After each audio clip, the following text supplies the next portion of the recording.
Good morning, everyone. Thank you for joining us on Blowback, Exposing Imperial Decline. This is episode 98.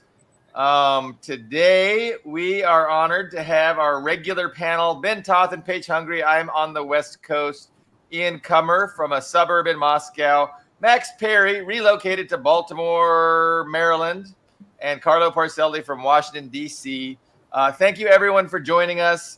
The big news, obviously, and the title of our program is Bye Bye Biden.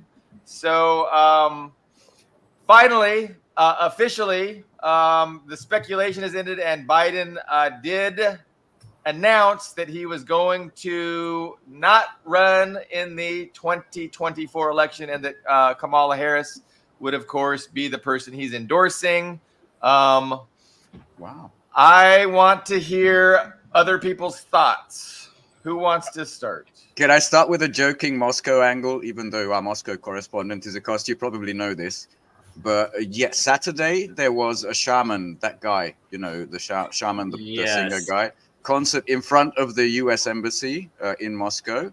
The next day, Biden announced his resignation. And on Monday, Putin ordered him something like honored artist of the Russian Federation. So there's already kind of a folk thing going on in Russia, which was but come on, let's talk about the announcement. It was this piece of paper, not on a White House letterhead, with a shoddy fucking signature underneath it that apparently doesn't match him, on Twitter. And apparently minutes later he endorsed Kamala on the same Twitter thing and hasn't been seen since. That's the basics. Could he be laid up with COVID? I mean, it could be he's still dealing with COVID, but he is scheduled to give us a press conference or whatever tomorrow. The whole way that this has been handled is just so bizarre. I mean, yeah, like what you were saying, that he didn't address the nation. Like I was imagining it was going to be like Lyndon Johnson. He was going to give a formal address.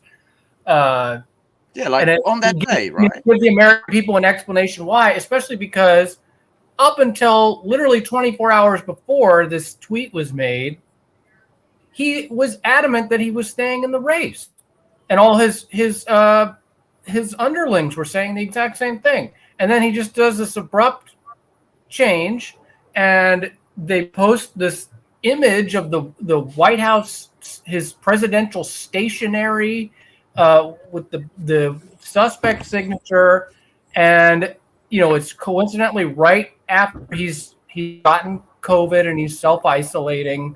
And then Harris gives this press conference. He calls in, not Zoom. He just calls in, so we're just hearing his voice. Which, to me, I mean, I'm not endorsing any of the speculation, but I also can't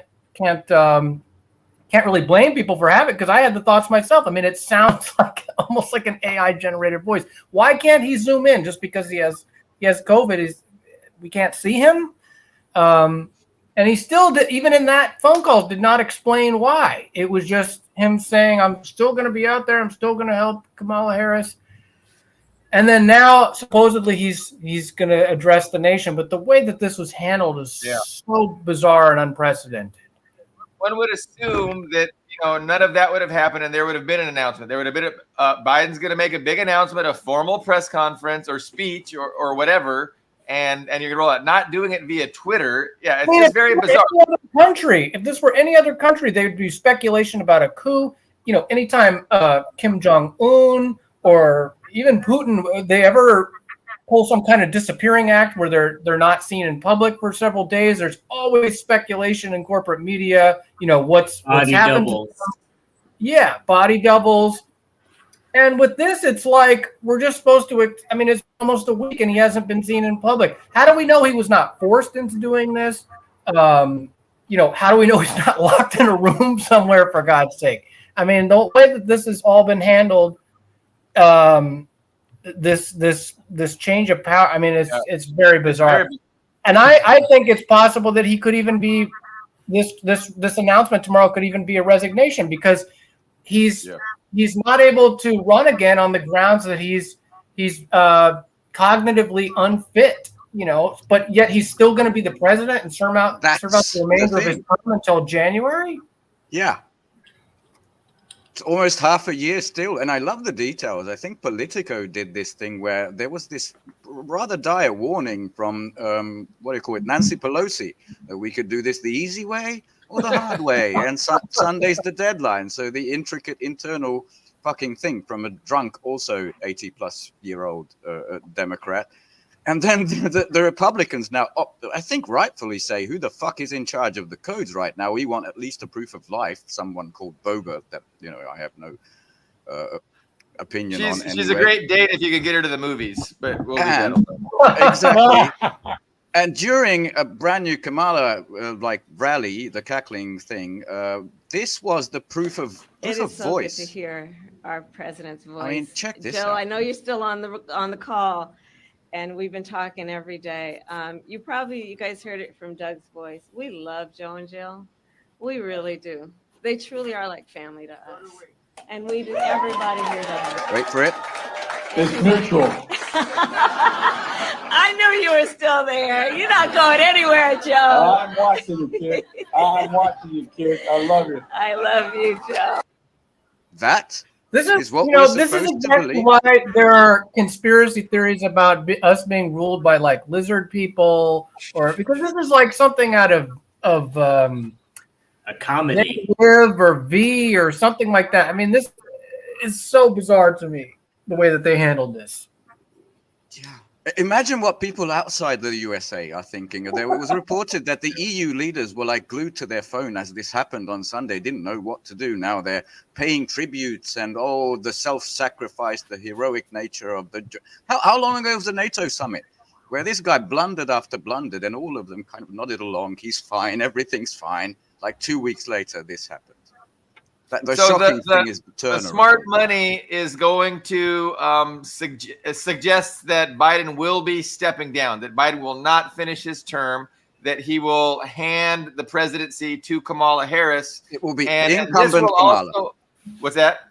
Incumbent Kamala versus Trump. That's the election you're looking at. Yeah. Yes, I think that'll allow them the benefit of transferring the war chest, the campaign contribution war chest from Biden to Kamala. Otherwise, I don't know if it would be, they could do that legally. You know what I'm saying? So there's all this money sitting there that, Kamala wants to have access to for the rest of the campaign season. And the only way to transfer that would be if she just takes over the ticket because she was his VP pick. And so for that reason, he needs to step down before the election. But so I expect that, right? I mean, is there a consensus? Like, we all expect Joe Biden to step down very soon from the presidency. Like, I mean, that seems a no-brainer from my perspective. I don't think he wants to, but I think pretty much the world expects it now. Yeah. Yeah. I mean, is that officially is that the only way that she would be able to inherit the hundreds of millions of dollars that his campaign has raised? Like, I have no idea.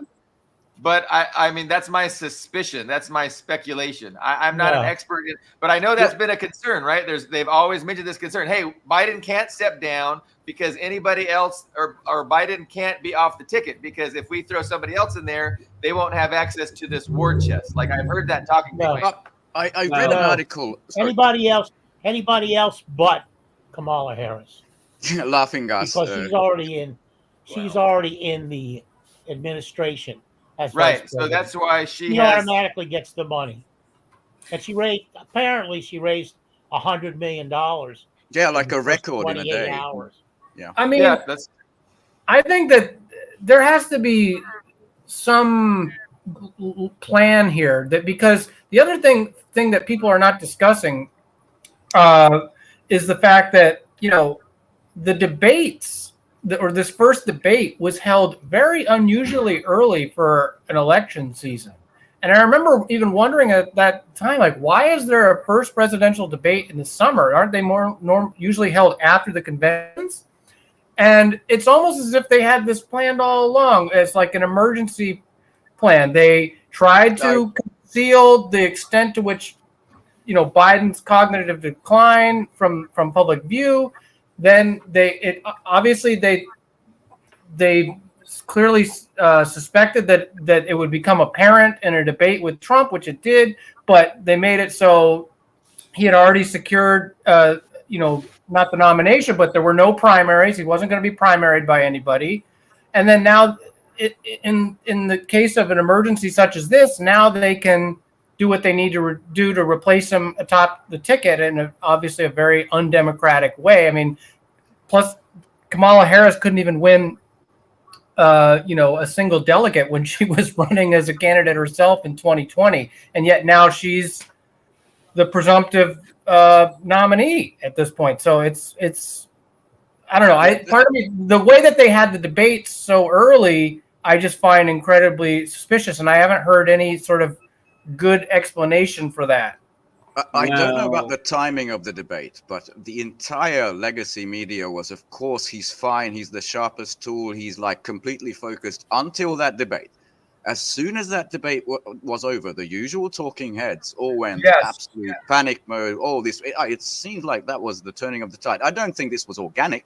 I think it was a trap set up for, hey, look at him. And now we have to pretty much go, this is speculation. I don't know how censored this discussion, around this is. But yeah, there is, someone brought up like Obama's hand in the background because it was interesting that he always, I'm going to stand by the Bidens. And yet he was the one who really refused to embrace endorse Kamala after this thing happened. So it's so weird. This entire election thing is so weird to me.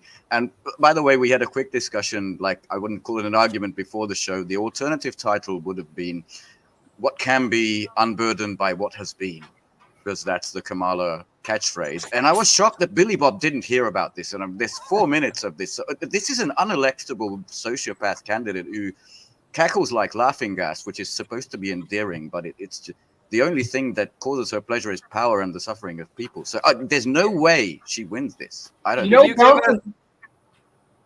What else is interesting is in 2020, I wrote a review of Caleb Maupin's short book about Kamala Harris. And yeah, it's disappeared from Amazon. I saw him posting about that. So I found that kind of bizarre. Pretty much all the negative books and articles about Kamala. That's really interesting. I know he did the book. I didn't read the book, but no. So Kamala, from the very beginning, she seemed like a little bit of a, one of those people that they just create, and put up there, and then that's who they want. And they really did try her out. They gave her a test run in the election, and she flopped. It was miserable. And so the minute she went on Biden's ticket, I was very suspicious. I was like, what's going to happen, right? By 2021. Biden's going to step down and we're going to have President Kamala, because that's the only way they can get her. And I was certain there was no way in hell Biden could make it 4 years, and it was a plot to get Kamala the presidency.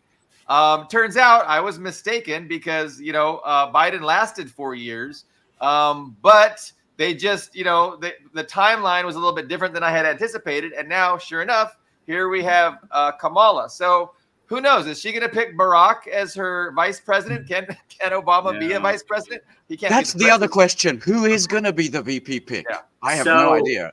There is a blog in the description. There's an article I wrote yesterday about this, and one thing I did now, and I kind of described, because Billy Bob and I had this bet. Like I was just incredulous.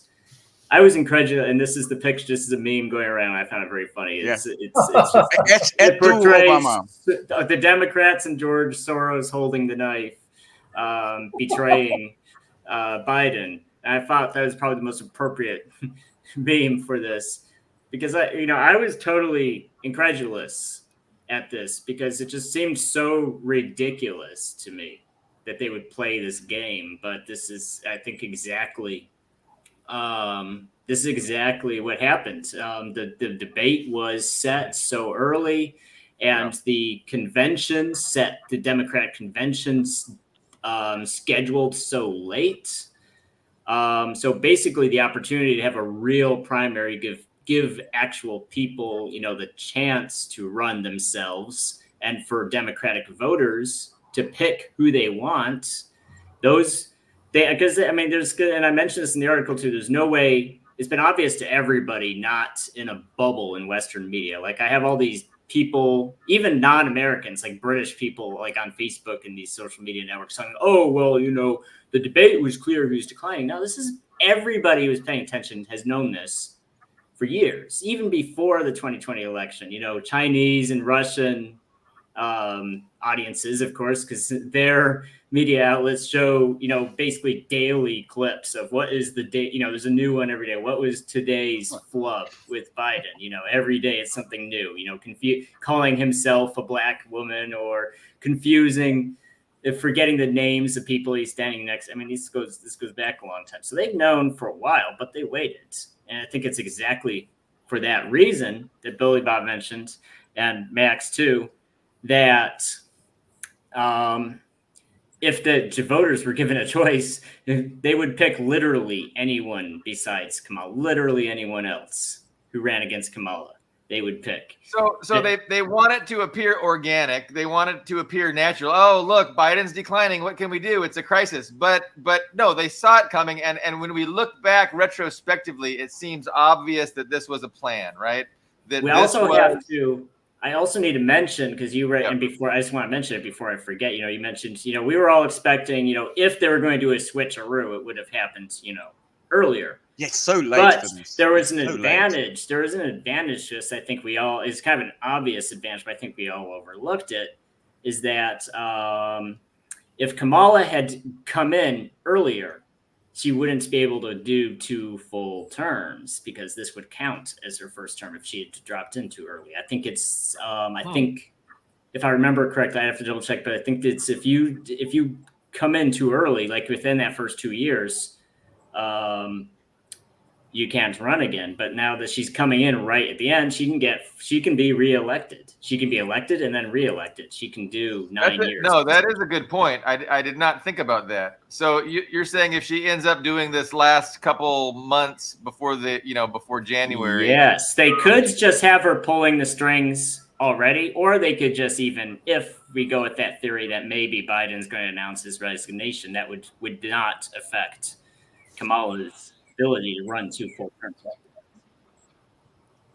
I should read Maupin's book. I want to hear what he has to say. I know, she was from California. She banged her way right to the top.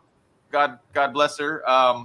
That sets her up as an opportunist. She's an actual sociopath. Yeah. There's, by the way, if you haven't got the book, I have a digital version. There's the first 3 chapters of it up on Maupin's channel as audiobook for background noise. Even those are just great. Yeah, he has. You can also read the article. I mean, he has an interesting kind of like almost Freudian analysis of her whole. Yeah, there's psychoanalysis in there. Yeah, trajectory, because her father was actually I mean, I know she's half Jamaican and half Indian, and her father was actually a Jamaican American economist who was, Marxist. Kind of basically a Marxist, and a lot of his platform was actually the inspiration for Michael Manley's like social democratic government in Jamaica. And they're estranged apparently for decades, like they haven't spoken. Yeah, she really hates him. It's actually kind of similar to Pete Buttigieg. His father was like a Marxist professor, so there's kind of like a common theme here of like these neoliberal politicians rejecting their like 1960s Marxist parents. But anyway, yeah, he has a interesting. She grew up in the Bay Area, which of course was a hub for the New Left in the 1960s, and he kind of uses her as like this symbol to like make these kind of sweeping statements about the trajectory of the New Left into what Rosa Luxemburg would call the stinking corpse, that it is today. It's an interesting book. I mean, I don't necessarily agree with everything in it, but he is kind of eerily, he talks about the way she was clearly thoroughly vetted by the, Clintonian Democratic elite. Like they had like this gathering in the Hamptons apparently, where she was, being groomed for the role that she's stepping into now even though, yeah, like she couldn't win a single state when she was in the primaries in 2020, and Tulsi Gabbard just mopped the floor with her and basically won debate. So Tulsi ended basically her primary chances, I think. yeah, and when she was a prosecutor, she was very much a tough on crime Democrat. When she was attorney general, she was, even though she was against the death penalty, so she kind of dressed it up all in progressive rhetoric. She really was, she was responsible for thousands of nonviolent, drug offenders getting very long sentences. She had this program where she really wanted to, make parents of kids who were truant from school, get jail time and stuff like that. She's a tough on crime Democrat, very much in, the Bill Clinton, Joe Biden, 1994 crime bill type mode. Yeah, bring them to heel type. Even won, actually, coincidentally, her race for attorney general against a Republican in California, which says a lot about her. And actually, it's funny. I was, Ron Unz was in a race with her, and I asked him once in an email exchange, what was Kamala like when you met her in person? And she said she was like one of the most bland people he's ever met in his life. So anyway, it was interesting. The type of person is, she went from, lock them up, bring them to heel, to I was that little girl, the famous phrase which was on T-shirts the next day. And then as a vice VP, she, I think, traveled to Vietnam and said America is back. That's the tone, that like tone deaf, absolute idiot, zero negative charisma. Who, I mean, there's no way. People just have to listen to her speak for 10 minutes. And there's no way. How much is her husband worth? Is he a multi-millionaire, or hundreds of millions, or just tens of millions? Does anyone know? I'm not sure, but she's got a lot of money. That's for sure. Yeah. And I think we can't overlook the connection to Trump, because Trump is supposed to be not alive right now. Putin, yes. I mean, imagine if that assassination attempt had gone the way it was supposed to. You'd have no Trump now. You'd have Vance, who no one gives a crap about. No one. He's the most bland. Like nobody. Or Nikki Haley. Or Nikki Haley. Right, or Nikki Haley. I mean, you'd have someone besides Trump running. So I think I do think. Though I'm surprised that Biden got the boot. I still stand by what I've been saying all along. That's the Democratic candidate is the preordained person who's supposed to win the election. And I think we have to consider the ideas like, we're not even going to do the whole ballot box stuffing scheme. We're just going to make sure Trump isn't alive for the election at all. And I think we shouldn't whoa, there's sirens. There's something. Max, we thought you moved to a better neighborhood. It's the same thing as New York. Okay. I was just noticing that. Actually, it's funny. The first thing I saw when I got into town was like a cop going right through a red light, just flooring it. And I was like, oh, Baltimore police living up to their reputation. I hope he had his lights and sirens on. It's a rough place. It's a rough place. So Max, you're in Baltimore. Mm-hmm. Yeah. Okay. I'm truly sorry. I've been to Baltimore. So I actually really like it so far. It has a bad reputation, but there's parts of it that are extremely nice. And this neighborhood is actually very nice. I'm right by the university, so. Yeah. But yeah, I'm aware of the decay and all that. I mean, my sister's a public defender here, so I've heard all about the local law enforcement and the city corruption and all that. It's very, very. You're around Mount Avenue. I think so. Yeah, I'm right by the Johns Hopkins University, Baltimore Museum of Art. Yeah. I don't know anything other than maybe there was an older cop show that was in Baltimore, but that's obviously not the real. It was Homicide: Life on the Street, which apparently is going to be streaming finally on NBC's streaming service, Peacock, which was a popular show in the 90s. It was like kind of, less propaganda than like, stuff like Law and Order and NYPD Blue and all that. It, Well, kind of showed the police, were not as it showed the grittiness and the corruption of the police as well. And then there was The Wire, which was a very famous Yeah. show. Oh, The Wire was Yeah. Baltimore. That's the Yeah, one. that's right, yeah. That was a great show. Yeah. that Yeah, was it's good. terrific.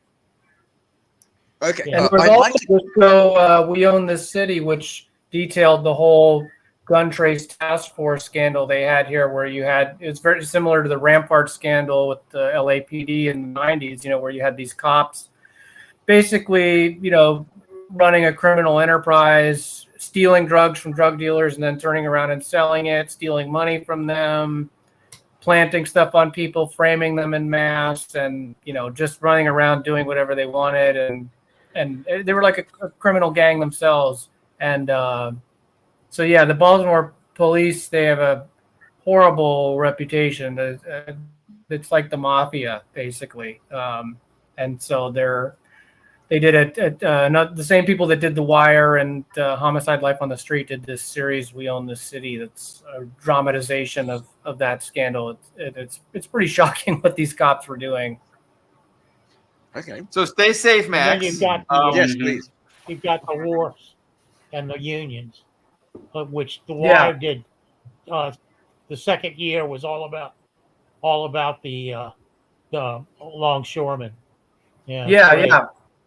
I like that show because it shows the totality. They have the season about the media. They have a season about the schools. They have a season about like you were saying, the ports and the harbor and the longshoremen, the union corruption. It goes into all the different aspects. It's a pretty unique show, and even that season where it was pretty forward thinking, where there's the police try an experiment where they decriminalize drugs in a very small section of the city, and then they find that the crime rate actually goes, or the murder rate and all that stuff goes down. It was pretty interesting because I was shocked they even allowed stuff like that on TV, because certainly no other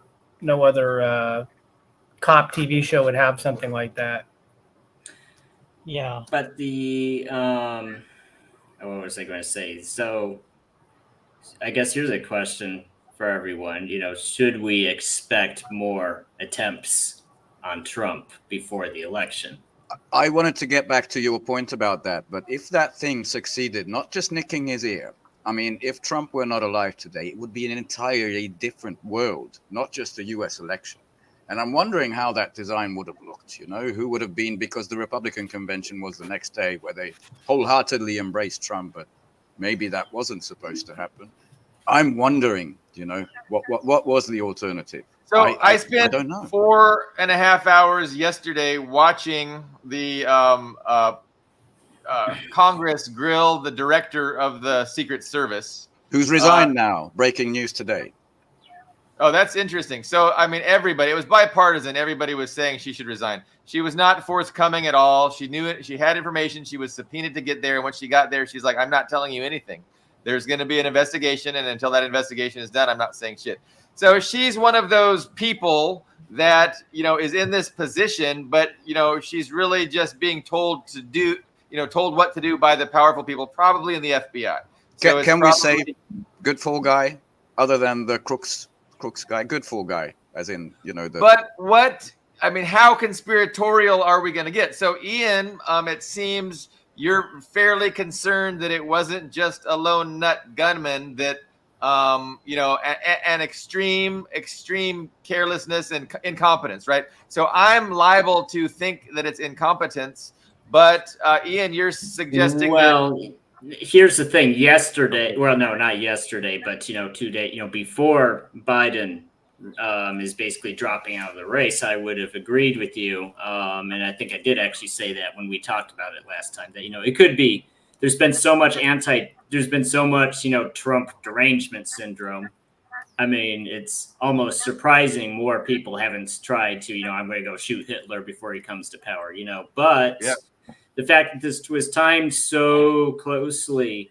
And also the other thing too, we have to look at the effect is, your opponent dodging a bullet literally does not look good for the other guy. Right? It doesn't, No. it makes Trump, a hero, and it makes Biden kind of the bad guy. Look, one of your crazy supporters tried to murder your opponents, right? That doesn't look good. But now I have to look back and second guess that assessment because whatever bad press that would kind of people would psychologically assign to Trump's opponent, like, oh, look, Trump is this, hero who dodged a bullet, and that Biden's a bad guy because, he has crazy gunmen coming after him. Well, Biden's out now. Kamala has a couple degrees of separation now between that attempt on Trump, which could have succeeded. It's kind of hard to believe that, we have to question and also we have to point out that this thing with Biden is very unlikely to have come out of the blue. They've been planning it for months, if not years.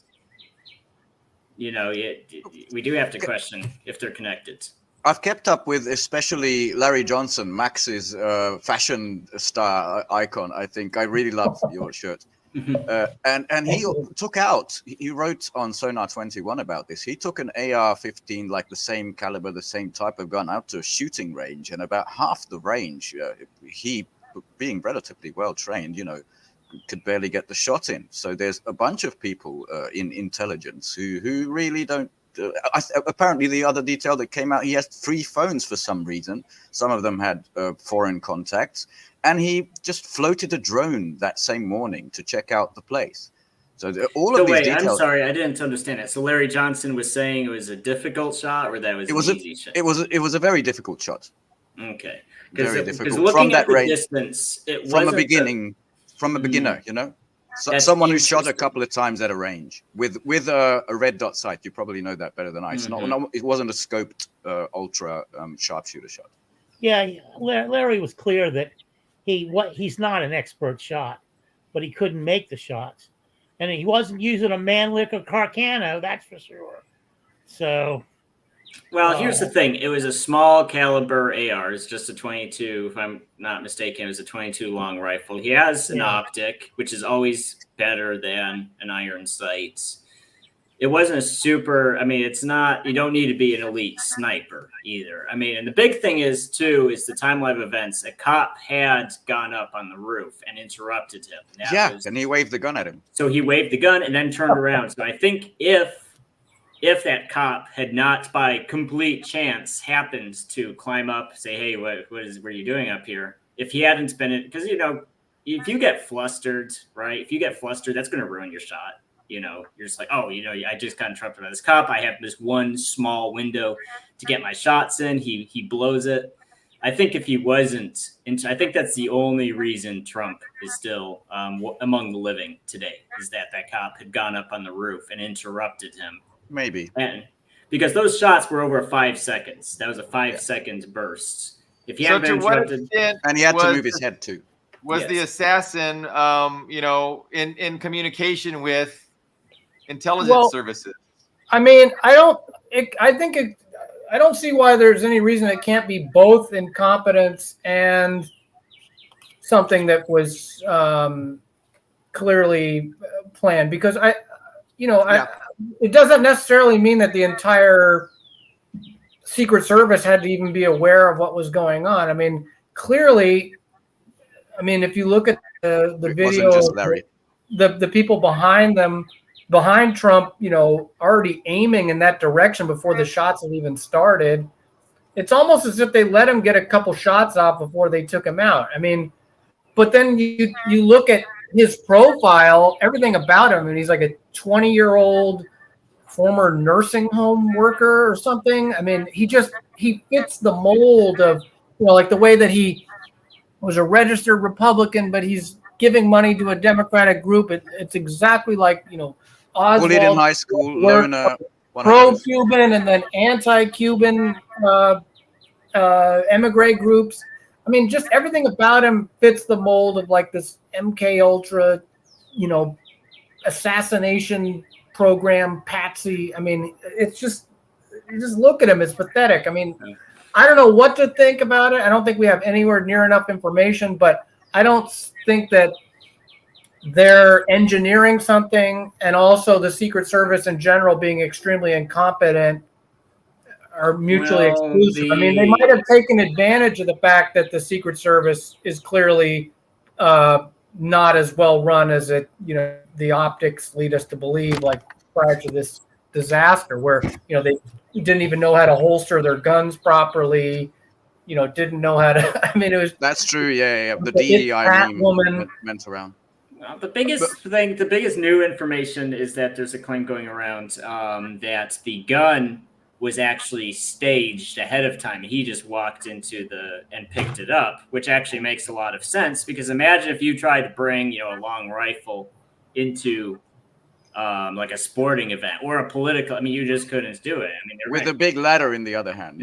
Yeah, you just can't take a rifle. I mean, the ladder on the slope to the slope roof. I mean, I'm like, what? None of it makes any sense. Yeah, minutes before there were people pointing at that roof. He's 400 feet from the stage. I mean, when I worked at when I worked at an art museum years ago, we had Obama came and spoke. And before he even, or not spoke, but he came and was given a private tour of the place. And they went through everyone's lockers beforehand. They went through did a whole sweep of the entire building. Nothing was left unturned. And you're telling me that this guy is 400 feet from the stage with a long-range rifle and a ladder to get up on a roof? I mean, supposedly there was even law enforcement inside of the building that he climbed on underneath top of. him. How could this is the most? There has to be some kind of inside involvement. I don't see how there couldn't be. Two things though about the ladder. It's been noted or put forward that he. What was his last name again? It's gone out of my head. Crooks. Right, Crooks. He had psyched out the place a couple of times beforehand, a couple of days beforehand. The other thing is, people saw him carrying the rifle across the field in the open. So yeah, that's just that cuts both ways. I did see that I was watching videos trying to get a handle on this. I should read more, but my back is killing me. But this woman, who's obviously a Democratic flack to a large extent, and I'm going to change the narrative a little bit here. She claimed that Kamala Harris will eat Trump alive because Trump is such a chauvinist that he will not be able to control himself being spoken to the way he's going to be spoken to by not only a woman, but a woman of color. I want to show you something funny. And that there's a lot of history of Trump chauvinism coming out in that form. And that will play against him in any kind of open debate they have. So interesting. I just wanted to toss that out because I hadn't heard that anywhere else. And I don't think, I know it's popular to say, but I don't think the idea that Trump is this super racist, white supremacist guy actually has any merit to it. He's a New York freaking grifter, right? New York is a very diverse place. You have to deal with Jews and black people and gay people. And he didn't deal with black people very I want to show you something that's just objectively black people. But let me just say, with black people, Trump did not. He was in the Robert Moses mold. Okay, I want to just show you something, Carlo. Yeah, he's a slumlord. I think you find this funny, Carlo. This came out today on Politico, the European edition, that they already have the blame if Kamala's popularity goes down. The Russian trolls are coming out, and read this. Its army of propagandists is rolling out its full racist and sexist arsenal. So she's going to be the first woman president and the first black woman president. And if it's not, then it was the fucking Russian trolls. Already. Yeah. That was today. I just thought that was just the funniest thing I've ever seen. Yeah. But I just want to make it clear Trump is no friend to Puerto Ricans and blacks in New York. He and his noted. father were brought to trial, whatever the jurisprudence was for that. Not a full trial, but before a commission for many, many, many violations. On the other hand, if you don't vote for Biden, you ain't black. So But there's no more Biden, so it's unburdened by what has been. Both Biden and Trump have a long. I mean, Trump was a slumlord that was horrible to his tenants, and Biden authored the 1994 crime bill. I mean, it's right. Yeah. Take your pick. So just tell me then, unburdened by what has been Kamala, is she better not for black people involved in in your that. opinion? I'm Carlo? sorry, what? Is unburdened by what has been cackling, laughing gas Kamala? She's better news for black people in your opinion? Well, certainly the people behind her domestically will be much better for African Americans. Oh my God. No, I didn't know you were voting Democrat. That's not true, because she has a long history of I mean, the amount of young black men that she incarcerated as Attorney General of California is. But she's not the all these only people. one. She was a district attorney, but she's not the only one when it comes to the Democratic Party. All you have to do is read. I mean, I heard those ninnies, that ninny Jeff Norman, who works with Scott Ritter, go, Project 2025 is a nothing burger. And I heard Lee Camp go, well, they've been putting that out, those papers out, the Heritage Foundation, for decades. Well, they have. But the law's changed. The Supreme Court, the PAC court, has changed the law. So anything that Trump does in his official capacity is protected under this new law. So when Project for a New American unexpectedly Century, good. I want to do away with we want to do away with the FBI. You can go, oh, good, but you got to read the fine print. They want to privatize the FBI. What does that tell you? Is that it? They want to privatize everything. I think I try to avoid who gets hurt most by privatization. Poor people. I'm not trying to avoid that Trump is worse than Biden, or Biden's going to be better by privatization away. Kamala's better for black people than Trump. Like I don't think you have to have public programs, because those people are not getting a fair shake.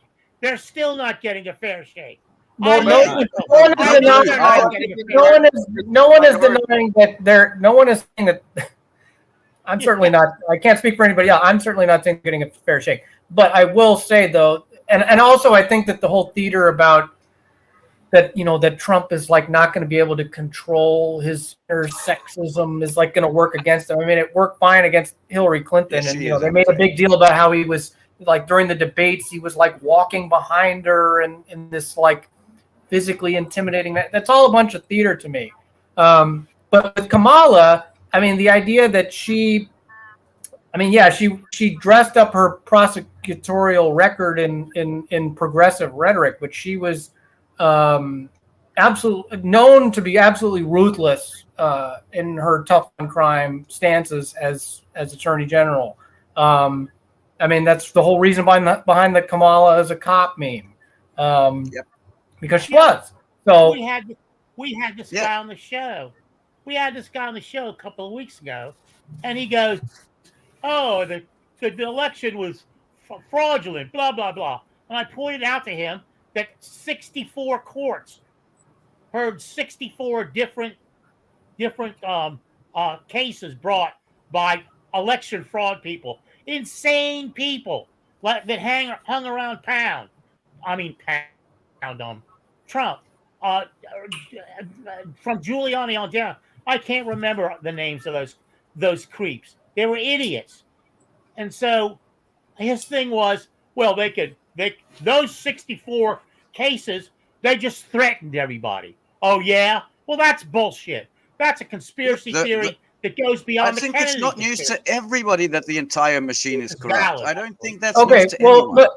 But I think that gets away from the more, substantive evidence that there was meddling in that election, which is things like the Transition Integrity Project, where you had, I mean, whether or not there was actual voter fraud with machines, I agree with you. I have never seen any, at least like real hard evidence. I don't think Giuliani and them presented to anything convincing. But if you look at the Transition Integrity Project, which Diana Jonestown, myself, and others wrote about, there was a clear effort by all these Silicon Valley tech elites who are all in Biden's transition team. I'm not saying that Trump isn't going to appoint the same kinds of people. I mean, there's already talk that he's going to appoint Larry Fink from BlackRock as his Treasury Secretary, supposedly. But nevertheless, in that election, the way that the media and big tech and all these elites got together to make sure that, I mean, they suspended him from social media, all this stuff was unprecedented. So there was clear, whether or not there was actual voter fraud, I don't know. I find the numbers very bizarre. I mean, the amount of people they said voted in that election, I just found to be so astronomically high. It was kind of unbelievable, especially in comparison to previous elections. But clearly there was a congealing between all these different factions of the elite to ensure that he not be reelected. And I think now they're, as Ian was kind of alluding to, they're possibly resorting to other measures like trying to assassinate him. Not because he's like any legitimate anti-establishment candidate, but because there's such a ultra hawkish section of the foreign policy establishment that finds at least his rhetoric about rapprochement with Russia and to be a threat to their interests, and also, you know, the economic protectionism, the deregulation. Europe sent into a spiral of panic. Can you hear yourselves talking? Trump Yes, we gave can, the largest tax break to the wealthy, including Silicon Valley. No one's denying that. Been done. No one's denying that. But why do you always end up being the vote blue guy? I don't understand this. I honestly don't. He closed down polling stations in Black and Hispanic areas. I understand. So Republicans have been doing that for years. That precedes Trump by You couldn't even give them water. I'd like to transition us away. What do you think, guys? Guys, I'd like to show you something. Vote blue, no matter who. Vote blue. None of that is unique to Trump. What you're saying about voter suppression, none of that is unique to Trump. I want to give you less than 2 No, minutes. I know that. I want to but give it's you not less unique than. to the Democrats either. Please, I want to give you less than 2 minutes of something that every second of which I found remarkable and hopeful. I know I'm dropping this on you because there was zero media coverage, but take a look at this and have a think about this.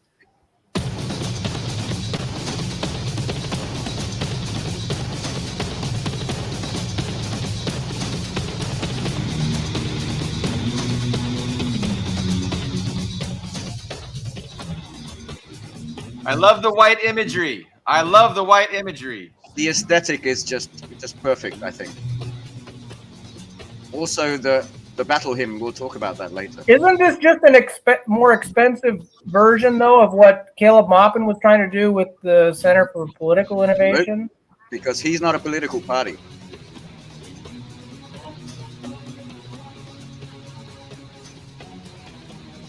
So I did see this announced by Eddie Liger on his Twitter account, his X account. And no, I appreciate Midwestern Marks, and I definitely want to get on board with. Billy Bob, do you want us to finish the video and then we'll discuss it? Yeah. Sorry.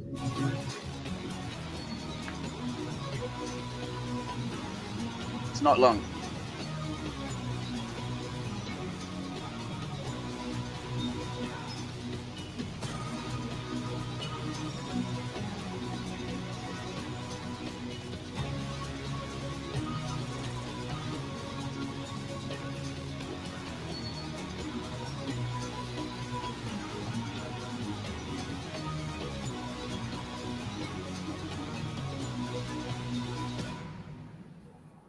Okay, so that's an ad for the American Communist Party because that was the first time I've seen that. That was the introductory video to this brand new political party, which is basically the breakaway of 29 CPUSA, they call it clubs, basically branches, and also PCUSA, the Party of Communist USA, the three of them broke away because that party wanted, well, not got booted out, but abandoned the anti-imperialist platform because they say Israel has a right to exist. I want to just give huge kudos to Eddie, to Noah. I'm sorry, also to Haas and also to Jackson and this committee here for forcing this contradiction into the forefront. Because under Joe Sims, the Communist Party USA has turned into blue light. It's Democrat light. And this contradiction when it comes to the genocide that Israel is committing in Gaza, that forced this bastard who said all the way, vote Trump, nothing's wrong, Israel is fine, and we have to stand up for them. That's what broke this party. That's what started the purges. In this, I don't care if people don't like any of these people. I see the 1944, when Browder, not Browder, but yeah, Bill Browder. Yeah, Bill Browder basically. Earl Browder, yeah, I was mixing up with a corrupt Russian. Well, that's his. They're related, believe it or not. Bill Browder is like. I know they are, but I just want to say that's when the party split, and the Soviets were close to victory, and the party was reconstituted. And this is exactly what we're seeing. This is the actual Communist Party reconstituted. No one can tell its future. But this is not a grifting Democrat aligned shit that, for instance, Joe Sim currently leads, which is the CPUSA. And it's not Gloria Steinem's PSL, the queen of the contest fucking cage. This is actual resistance born at an opportune moment. I knew Dust James would have an issue with that, but I don't care. Yeah, this is going to be history. I don't know why the need to be negative. It's like, I don't know if people didn't learn, like, if you can't say anything nice, don't say anything at all. Like, I mean, I'm all for it. I would have signed that document. I mean, nobody cares, but I would have happily said, like, all those guys, I mean, they're not perfect, but I definitely support them just as I would support Dust and, whoever, starting a movement, doing what they can to, unite people and progress, get a movement going. So I totally support it. I'm on board. This took months of work to achieve this point in history. I think Eddie and Noah already mentioned. And there are terrible problems with the existing parties that you excellently pointed out, Ben. And so there's a need for this kind of a movement. And I just wish there wasn't the negativity. Why can't we wish them the best? You don't want to be a part of it, don't be a part of it. Wish them the best. But the negativity is insane. They are not. But I mean, Billy Bob, aren't there easier ways? Can't you just sell yourself to, the Israel lobby? You'd get far fucking more money. Right. Sell yourself to the Democrats. You'd get a fortune. I'm just surprised that because I'm just surprised that Caleb Maupin isn't accusing them of plagiarism, because if you look at the videos that he tried to make when he formed Center of Political Innovation, it's like the same aesthetic. This is much more well produced.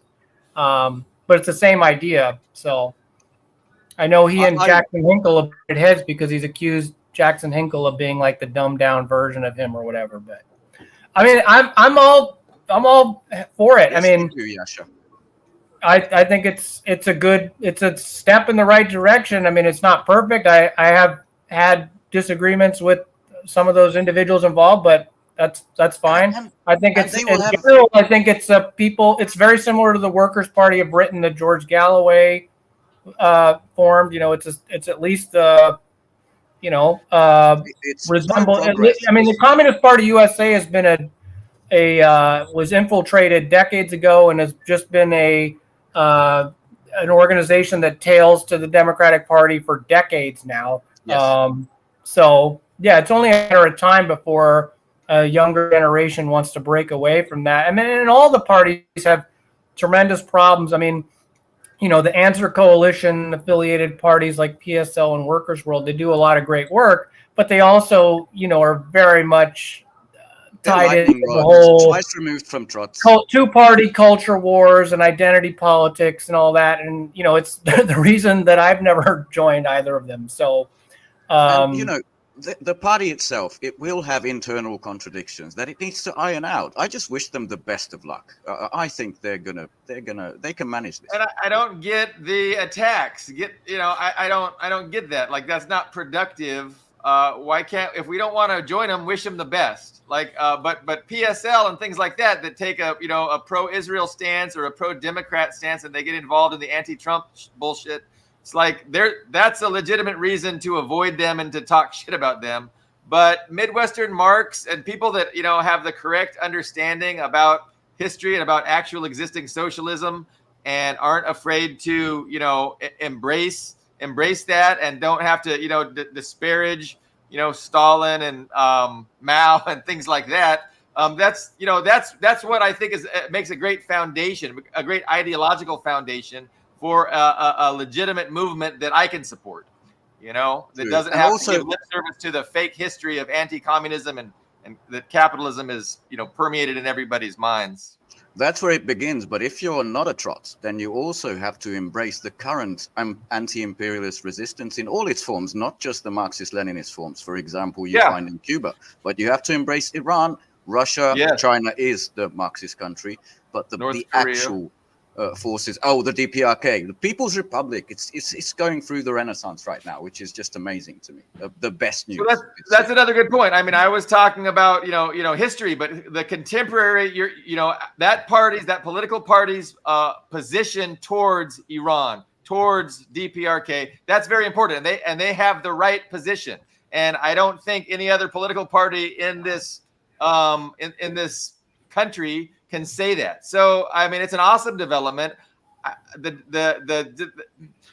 a very sad reflection on the mentality in this society that people are so quick to just denounce and attack and undercut. But that's my opinion. Sorry I sprang it on you. I knew it would be one of those, What about, I don't know, I mean, Venezuela's on my mind. I mean, I've kind of been convinced that the reality is Maduro is going to win or is going to lose this election. Can somebody tell me that's not true?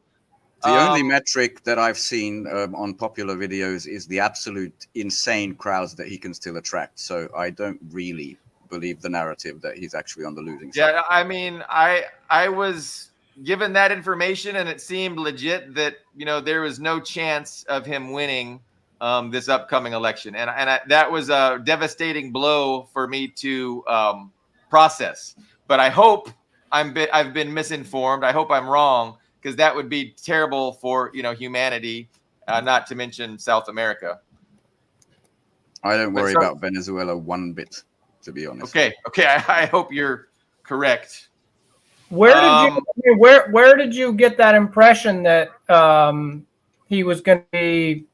I mean, I know that Washington Post, Associated Press, they all think, look, this is the time. They all think. No, I mean, it was a trusted source. I mean, somebody who I'd normally listen to. I don't exactly remember, but they were just referencing polling. The polling data suggests a 3-1 lead for the the Western puppet, the Western backed puppet. Yeah, and there's been a lot of the opposition has gotten very violent. There's been a lot of agitation and violence, as the campaign trail's gone on.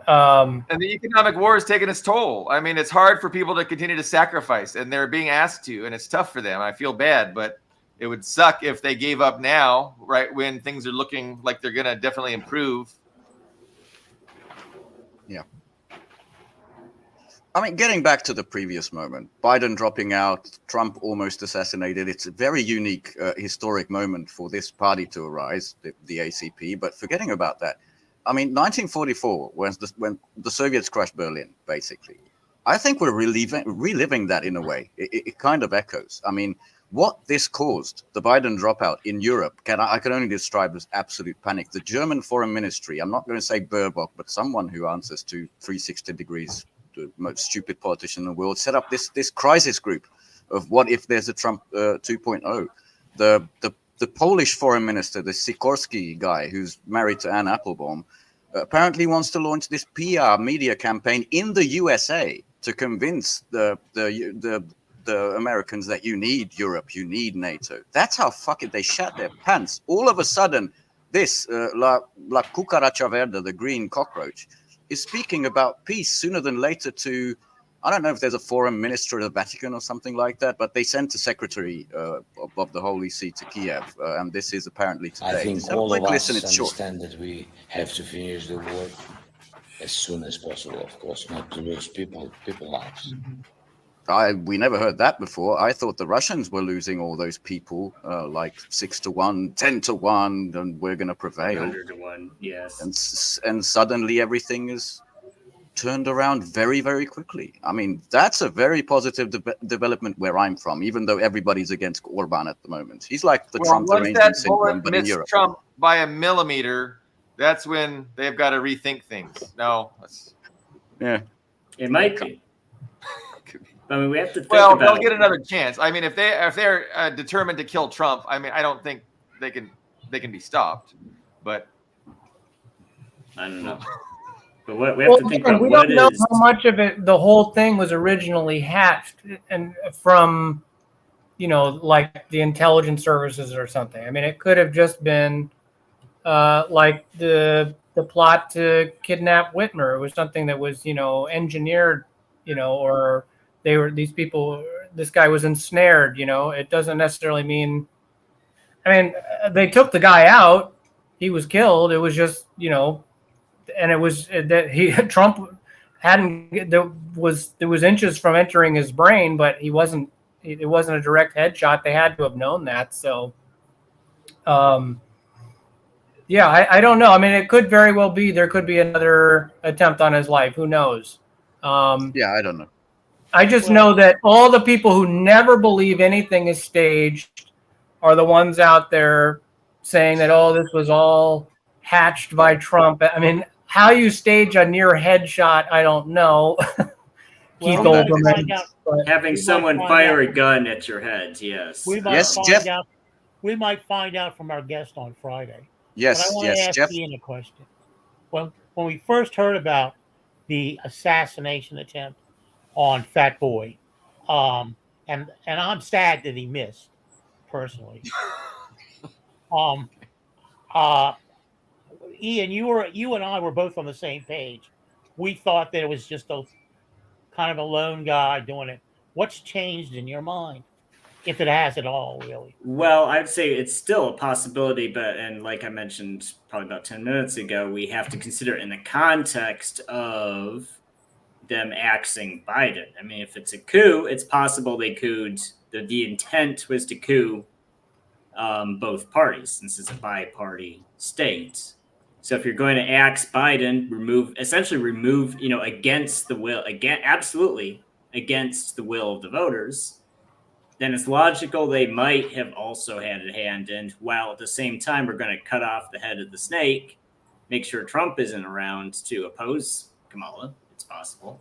I mean, I wouldn't say it's definitive. I mean, you're right. Nothing has changed since then, except we have to consider it in the context of this other apparently premeditated removal of Biden. I mean, it's tough, and we also have to. I mean, I also have to suggest it's entirely possible it wasn't. It wasn't a pre-planned thing. It's possible Biden did just deteriorate suddenly, which is what happens when you put. I do think this forcing Biden to be president is elder abuse. But okay, he was deteriorating what's 4 the years ago. explanation for the debate being held so early? I mean, I have not heard any. Well, there's not actually a good reason, and so that's why I'm inclined to agree that this was premeditated way to remove Biden and to essentially coup the Democratic Party, so the voters could not even get the chance to pick someone besides Kamala, which they would have. She didn't get even one delegate, like you mentioned. She didn't even get one delegate in 2020.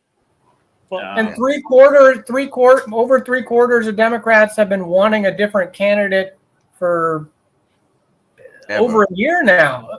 So, but what makes you and think there's also that incompetence, What historical proof do you have that the first debate was held early? Because I'm an old man. I didn't know that was seem to- disputed. I seem to I recall the yeah. Nixon debate of 1960 being held much earlier than this. The first one, much earlier. I Okay, honestly well, have no in idea. recent history, in recent history, at least as long as I've been of voting age, they've always been held after the conventions. That's all I'm saying. It's Whether or not strange too. It is. I mean, even if it's early, like Max said, it's odds to even before the convention formally cements in stone this is our candidate. It's odd to have what Yeah, he's not essentially officially the nominee, and you already Yeah. have him on the debate stage as the candidate. It's bizarre. if they know, and it's also odd because they know that he's old. Like we've been saying this whole time, it's not a huge secret. Why would you throw your candidate under such early scrutiny?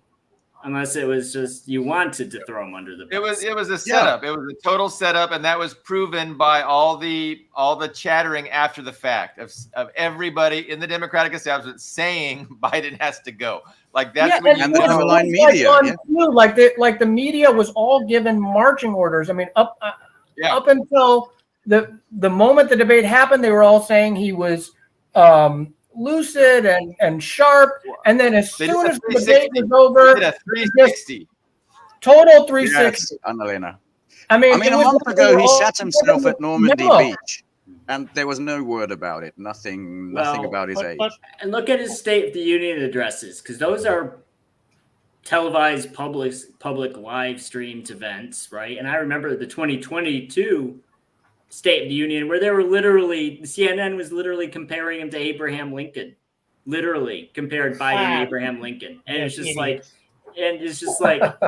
but then CNN, so it's true, on the drop of a hat, they all were hostile to him. That's true. But maybe they wanted him on the stage early because they knew his faculties were in decline.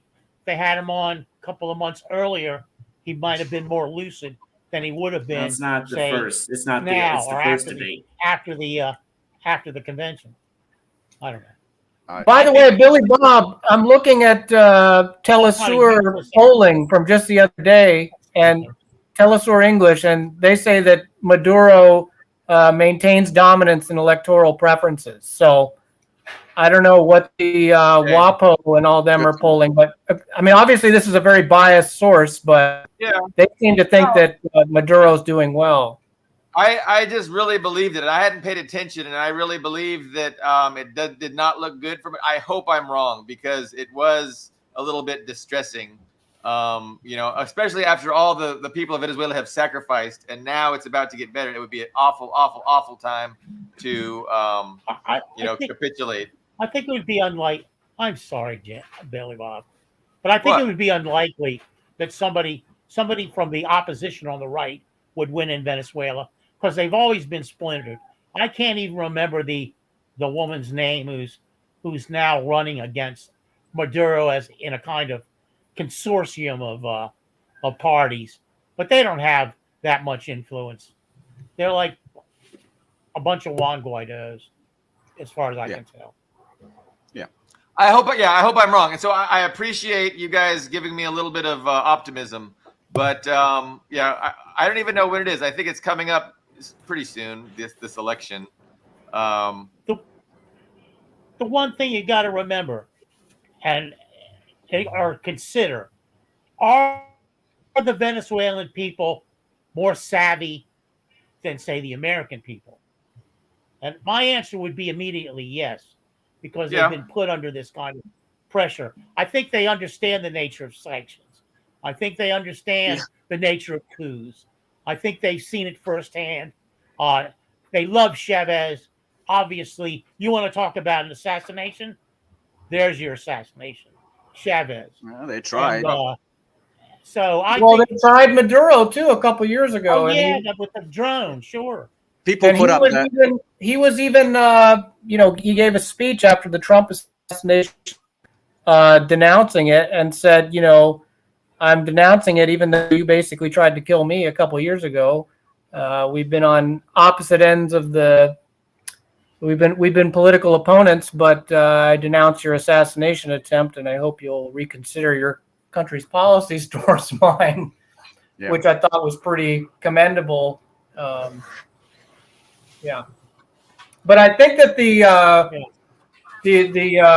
elections, the general elections, are like a week from now in Venezuela. So Okay, so that's we'll find out real soon. And I mean, I just hope Maduro can, the people are willing to continue dealing with the economic aggression, the sanctions, the embargo. It's really made things tough, and you kind of understand how they want relief from that. But hopefully they'll have the intestinal fortitude to vote Maduro, because things are going to change. Like the U.S.'s ability to bring misery and deprivation and poverty to specific societies that they don't want, that's going to come to an end. That's it. yeah, That's it already shrinking is. so fast. It already is. I mean, you see, the way that with BRICS and the way that countries are breaking, the wave of de-dollarization, countries warming in relations with Moscow and Beijing and pulling away from the dollar, and the way that the global South are partnering together, against what the U.S.'s hegemony has been doing to them for decades. Yeah, under sanctions and forced development loans and these big Western financial institutions like the World Bank and the IMF. They've been banding together in partnerships against U.S. economic warfare, and I think they can see that the tide is turning. I mean, the fact that after the U.S. placed these sanctions on Russia, they had to go back begging Venezuela for energy resources, even though they already had sanctions on them. I mean, that was immediately after they placed the sanctions on Russia over the Ukraine war. So yeah, they had heavy crude. Now imagine if they lose Israel, their colony in the oil-rich region of the world. Now imagine what happens then. And that is, I think, coming. I mean, Netanyahu's landing where Carlo is, I think, already landed today. Yeah. And his aides don't know who he's going to meet, Biden or Trump. So there's already a quarrel about that. But that shit is, his country is going to war on 3 or 4 fronts, at least, with the entire resistance. Ukraine is falling apart, and I'm finding harder and harder not to believe that on every front. I mean, there's military vehicles, recruitment vehicles being burned every night in Odessa, in Kiev, and in the West, in Lvov. I want to show you something which is kind of the mark of the times. That's what I wanted where I wanted to go with this moment in the world. This is the new voice of Ukraine, completely Bandera and Kiev aligned, and they wrote this. They thought it was the opportune time to write about the Desert Fox, Erwin Rommel, who supported, killing Hitler, which obviously failed, because he wanted to save Germany. What kind of a mood produces something like this, And yet they still think, we're going to go and protect Taiwan when we couldn't destroy the Houthis in Yemen. They kicked your ass like shit. I mean, there's also incompetence playing in here. I think Dust James earlier said that if they wanted Trump dead, he'd be dead. Yeah, maybe don't underestimate how incompetent they got. A lot of color revolution attempts, assassination attempts have just been failing globally. Well, I mean, they tried to kill Castro, 12 times? 800 times. Yes, it's not new. But I mean, we can't discount, because what happens because I think Trump was an unplanned 4-year lull in their foreign policy. It's set back every timetable. Yeah. Yes, I think because the way Hillary was talking, I think she absolutely wanted to go to war with Russia in Syria. Like, do you know what I want as a wish, just for the funnies? I want Kamala to pick Hillary as the VP. That would be funny. But I think so. It's a 4-year delay, right? But then, as the moment Biden got into office, they started beating the war drums with Ukraine. Oh, instantly. And so we have to wonder what new war drums are going to be beating after Kamala Harris is president. And I do not consider it as a trifling gesture to make draft registration automatic in the USA. I mean, because we've not had a draft since Vietnam. It's like, why? Why now? Why does selective service suddenly become automatic now? Why now? I don't consider that a small gesture. I think it's entirely, maybe not Ukraine, but I think it's entirely possible to support our greatest ally, Israel. They might draft people to go fight Iran or something. Entirely possible. One thing I'll add Easily is while done. the bobbleheads and the politicians, the officials are talking about, Taiwan, increasing number of military outlets and military leadership are talking about the Arctic and Russia and China. Like they're increasing every week, these articles about they're challenging our dominance in the Arctic. So who knows how many, these forks they have in the fire, or however that proverb goes, I don't know. But there might be other ones that we just don't know of yet. But they're talking about them. I still can't believe that people Dust are saying that. I'm looking at the comments that the assassination attempt was a staged attempt in his favor. I don't get this. Somebody needs to read Michael Peruzzi's JFK and the Gangster State. For these people who, and I do want to directly address these people who say, oh, well, Trump is blessed by the ruling class, blah, blah, blah. I want to directly ask these people, what are you going to say when Kamala Harris or whoever the hell they put in next is president and not Trump, and they're doing all of the same genocides, they're bombing the hell out of everybody, you're doing ethnic cleansing around the world, they're doing all these horrible things. Are you still going to sit there and say, well, Trump is the worst thing ever because he's going to cut taxes, or he's going to build a wall, for Brandon, build a wall, or whatever. Yes.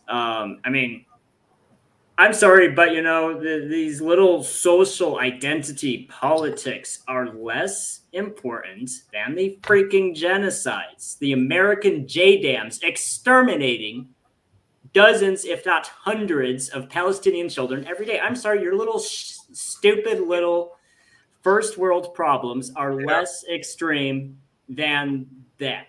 Sorry. Yeah, so geopolitics is way more important than particular domestic policies, for sure. Do that? And on the geopolitical issues, I think there's a good chance that Trump would be less bad than what we know we're going to get with Biden. Well, not on Israel. I mean, I agree with.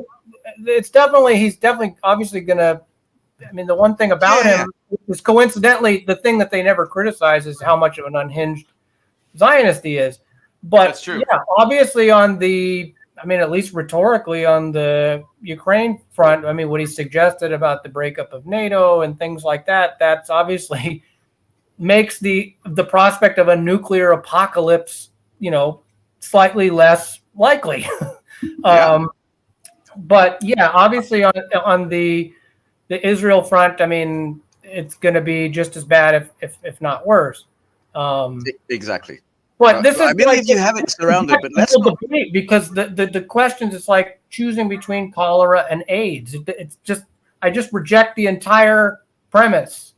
The point I try to make each time is Orange Man bad is a syndrome. It really is, because let's not forget, let's give the assassination attempt the lone gunman story. All right, let's accept that. They tried to have him removed from the ballot. They tried to have his character assassination be a Stormy Daniels, which I believe every politician has a Stormy Daniels in the closet. They tried to have him being a convicted felon. Like, let's not forget they really wanted this guy gone. Whether that's he's not that trustworthy, or he speaks his mind, or he's more transactional in his dealings with foreign countries. For some reason, they just don't trust him. That's good enough for me, especially in Europe, where he really wants Europe to fucking just pay for Ukraine and do everything. He really wants to screw us, and that's excellent news for my region. I don't really care much. I would sum it up as when you have Trump sitting at in his big chair in the Oval Office, and you are some bureaucrat in the White House, and you're like, we want you to sign off on bombing this country. Trump says, okay, he's not necessarily opposed. He's definitely not on some ethical premise against bombing this country. So, okay, well, convince me. Why? He will ask you, why should we bomb this country? They don't want, and that's exactly why they hate him, I think.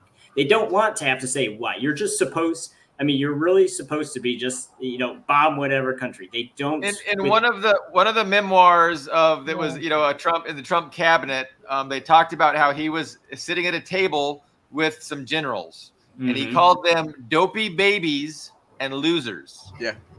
And so the book, of course, was saying that as if it was an attack against Trump. To me, that's a great thing to say about Trump, which made this me may have been the well, and also that was made up by I think it was Jeffrey Goldberg at the Atlantic, who was one of the journalists that was the biggest sellers of the Saddam having WMDs lie. So, I mean, if I actually hope he did say that, because that would make me have less of a problem with them, but I think it's unlikely. And the fact that these liberals are so eager to believe somebody like Jeffrey Goldberg from the Atlantic is like, that says everything you need to know about liberalism has become total neoconservatism. Christian Parenti was the one that shared that quote in his article. So Christian is good.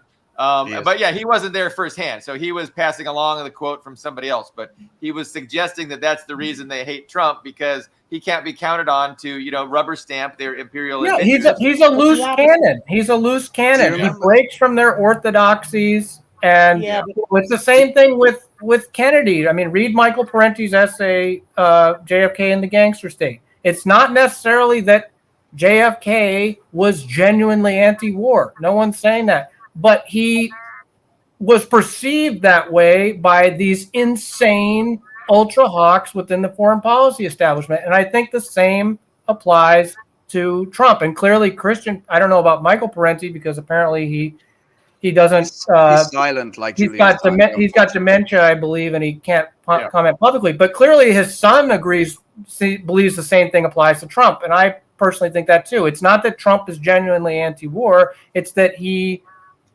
frequently deviates from their orthodoxies, and he's also a PR disaster for them. They want to dress up imperialism and humanitarian interventionism. When he's saying something like, we're going to take the oil from northern Syria, they're sitting there going, oh my God, please don't say that. He is a loose cannon. He doesn't take orders as easily as a Joe Biden. So yeah, and also, even though he's more fervently, you could say he's going to be even more fervently pro-Zionist, it's also the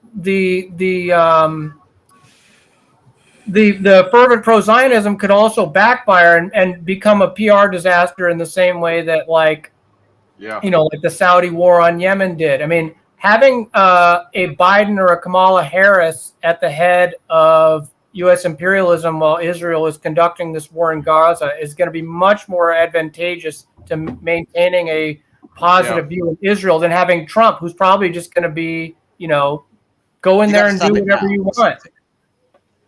Well, it's just so lame to see all these liberals on social media like doing, the thoughts and prayers for those poor people who are being killed with the bombs that we sent to begin with. Like, I do wish, they'll say, I do wish Biden would take a harder stance with Israel. You could literally just stop sending them bombs. That's literally all it would take. It's like complaining that there's a serial killer shooting people with bullets you're giving him. You could literally just stop giving him weapons. Yeah. It's that simple. True. I want to point out one thing, because the 4 years of Trump presidency, I was already consuming American media, which I didn't always do. But there was only one moment when it wasn't about his poor, bad character. And do you remember that one moment? Everybody was he looks presidential. When he was presidential. That's right. Syria and launching those beautiful. Some TV commentator had an absolute hard-on from those cruise missiles being launched. Those cruise missiles of democracy. Yeah, it was. That was the one moment he was presidential. Yeah, it's the guy from CNN. He has a porn name. Like he sounds like a porn name. Jake Tapper. No, maybe. It was the Indian guy. The Indian guy. Yeah, what's his name? I thought it was Tapper. To be honest, maybe you're right. I can't remember. Yeah, but it was the spoils of war. You know, as soon as he attacked Assad, they were all of a sudden like, this is Trump's. Yasha Trump says is Patel. starting to learn. You know. Yeah, it was. I was awed by the beauty of our weapons. Right? I Seriously, think it was that Brian level. Williams. I think John Daly has it Brian correct. I think Williams. it was Brian Williams. That's right. That's right. Thank you, John Daly. And amen to Maybe that, more Todd than one. Doherty. I thought there was Certainly some Williams. beef, but I'm glad if there isn't. I think it might have actually been Fareed Zakaria. That's what I'm thinking of. That's Well, possible he got too. a lot of support. Like they tried to positively reinforce his warmongering. You could tell they were really trying to get through to him, saying, "Yeah, this is how we want you to behave." It was obvious. It was across the board. But this guy, Brian. I mean, Williams look at the was pushback when he withdrew troops from northern Syria. It was all, oh, Trump has abandoned the Kurds. You know, when he had those summits with Kim Jong Un. Oh, Jesus, that was so undermined by Bolton. Yeah, I mean, and it was Pompeo, yeah. Bolton and all of them sabotaged that clearly. I mean, that would never have happened under any other president. Yeah, you could say, okay, it was clearly just cosmetic. It was a photo opportunity, but nevertheless, I mean, it was unprecedented. I mean, he stepped into North Korean territory. It certainly was a positive thing for people in South Korea who overwhelmingly support having peace on the peninsula and have mass protests against the occupation and the placing of missile systems in their country, and they want an end to the hostilities. So, yeah, for Trump it was a photo opportunity, but for it was an unprecedented step in the right direction. So I mean, that would have never happened under Hillary Clinton, that's for sure. Yeah, it was a hopeful moment, but it was gone like instantly in a couple of weeks. Undone. Yeah, So it'll be a lot more interesting with the 4 years of Trump than it will be with 4 years of anybody else, because these other people, they don't ever say anything or do anything that's newsworthy. It's so scripted, it's so planned, it's so choreographed. And you know that all the decisions are going to be made behind the scenes. They're not going to be in the best interest of the people. They're going to try and sell them with their PR gloss about it's a humanitarian. These are the worst people, and bombard the public with their propaganda to sell these awful policies. But we know what that is. We've seen it all the time. And Trump is interesting. You don't know what to expect. So there's a wild card, a little bit of optimism that I have. But a couple of more items of optimism of where people are going, not the Americans, but the people of the world, the leaders. Right now, apparently in August, it was announced that Assad is meeting Turkey's President Erdogan in Moscow, where they're going to iron out this relationship and finally come to peace. That means the end of U.S. occupation of Syria. Whereas China has received all 14 Palestinian, resistance factions, which includes, Fatah, the PIJ, obviously Hamas, and they have signed the Beijing Memorandum, the Beijing Agreement, something like that, for fighting for an independent Palestine. That's where people are going to resolve their differences. They're going to Beijing and they're going to Moscow because they've had enough of all this interference, all this shit coming from the West. I can't be more hopeful from these developments. Okay, it looks like we've got more comments from Captain Obvious here. Trump raised the funds of Ukrainian Nazis, murdered Soleimani, attempted a coup in Bolivia, and imperialist pawn through and through. Okay, we know this. Yeah. No one's disputing this. He on occasion deviates from the script as opposed to, following it to a T. But missing the point. I just kind of wish that, people would directly say what they mean. I mean, if you want Kamala Harris to be president, just say you want Kamala Harris to be president. Who in their right mind? That's not fair. So Dust previous said, they're about two people on the same team. They're on the same team. One is, in your face evil. One is a different kind of evil, but they work together. So, let's have some nuance. Right. You're right. Let's, you're right. I disagree with some of the criticism about Trump. I mean, there's definitely some TDS there that I reject. But guys, I have real life pressing in on me. All right. An hour and a half in, I can bow out and you guys can continue, or we can. I think it's a good ending point anyway. I need to go too. Yeah, I think we can. we can catch everyone on Friday.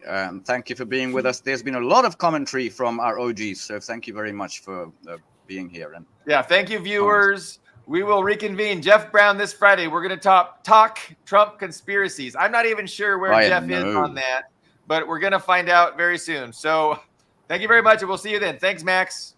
Thanks, you guys, for having me. Take care. Thanks. Good to see you, Max. have a Yeah, good one. take care, guys. We are free and clear.